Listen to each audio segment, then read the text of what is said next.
Hello friends, welcome back to my another new blog. আশা করছি তোমরা সবাই ভালো আছো, সুস্থ আছো।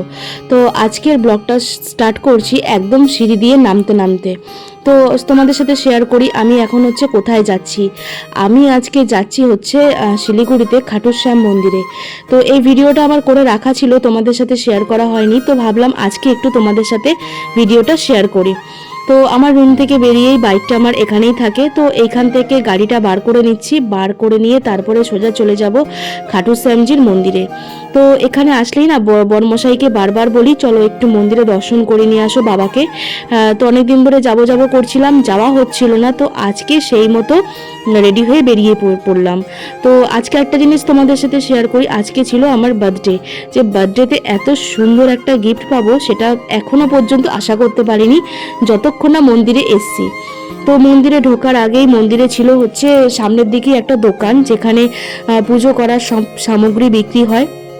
তো সেইখান থেকে আমরা বাবার জন্য কিছু প্রসাদ আর ময়ূরের পালক আর ধূপকাঠি মোমবাতি এগুলো সব কিনে নিয়েছি, যাতে বাবাকে দর্শন করে বাবাকে পুজো দিতে পারি আর তার সাথে বাবাকে একটু ধূপকাঠি দেখাতে পারি। তো এইখান থেকে কিনে নিয়ে যাব এবার সোজা মন্দিরের দিকে।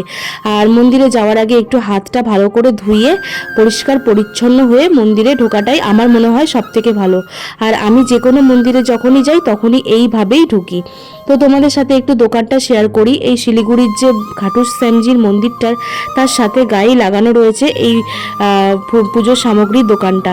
তো দেখো আমি এখানে কিনে নিয়েছি ময়ূরের পালক, আর প্লাস্টিকে রয়েছে বাবার জন্য প্রসাদ। তো ঢুকতেই মহাদেব দর্শন হয়ে গেল, মানে আমাদের ভোলের দর্শন হয়ে গেল। তো তারপরে আস্তে আস্তে এবার যাচ্ছি সোজা মন্দিরের দিকে।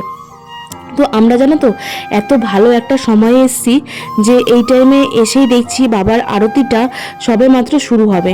তো ভাবলাম যে আরতিটা শুরু হওয়ার আগে পুজোটা দিয়ে নিই, তারপরে বরঞ্চ বসে বসে বাবার কাছে আরতি দেখা যাবে। তো সেই মতো ওদিক সাইড দিয়ে ঢুকে আমরা গিয়ে বাবাকে একদম দর্শন করে প্রণাম করে আর তার সাথে মন্দির চত্বর প্রদক্ষিণ করে তারপরে গিয়ে বসেছি আরতি দেখার জন্য।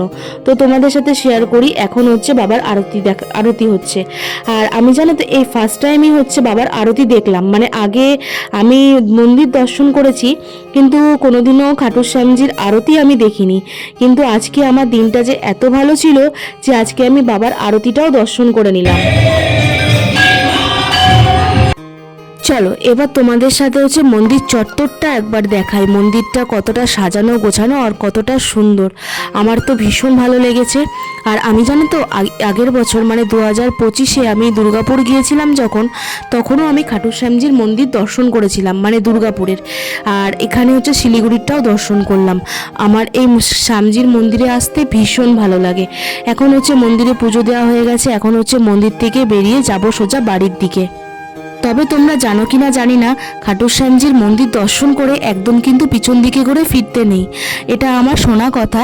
আগে মন্দিরে কিছুক্ষণ বসতে হয়, বাবার দিকে তাকিয়ে তারপরে মন্দির থেকে বেরিয়ে ফিরতে হয়। তো আমরা সেই মতোই করেছি, কিছুক্ষণ বাবার মন্দিরের বাইরে গিয়ে বসেছি, তারপরে গিয়ে বাড়ির জন্য রওনা দিয়েছি।